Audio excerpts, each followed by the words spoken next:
মসজিদুল কুবার দিকে যাচ্ছি। এই এলাকায় প্রচুর পরিমাণে খেজুর উৎপাদন হয় এবং এই এলাকায় অনেক খেজুরের গাছও আছে।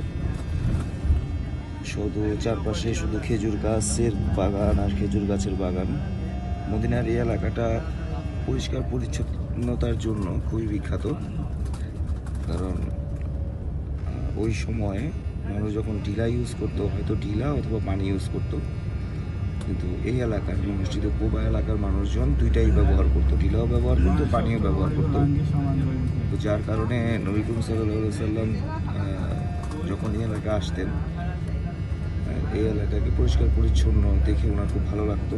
এবং পরবর্তীতে আমাদের আল্লাহ, আমাদের রব একটি কোরআনের আয়াত পাঠ করে পেশ করেন, কিছু ফরমান পাঠান যে এলাকার মানুষের পরিষ্কার পরিচ্ছন্নতা আমার কাছে অনেক পছন্দ হয়েছে, কারণ তারা পানি এবং ঢিলা দুইটাই ব্যবহার করে।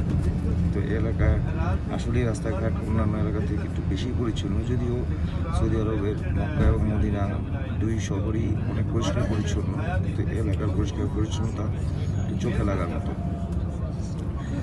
নিজেরা যেমন পরিষ্কার পরিচ্ছন্ন থাকতে পছন্দ করেন, তেমনি ওনাদের শহরকে ওনারা পরিষ্কার পরিচ্ছন্ন রাখেন। মসজিদুল কুবা হচ্ছে ইসলামের ইতিহাসে চতুর্থ মসজিদ। প্রথম মসজিদ হচ্ছে আমাদের বাইতুল্লাহ কেবলা, দ্বিতীয় হচ্ছে আল আসকা, তৃতীয় হচ্ছে মসজিদুল নববী মদিনা, এবং চতুর্থ হচ্ছে মসজিদের কুবা। এবং এই মসজিদে যদি কেউ 2 রাকাত নফল নামাজ আদায় করে, তাহলে একটি কবুল নফল ওমরার সোয়াব পাওয়া যায়,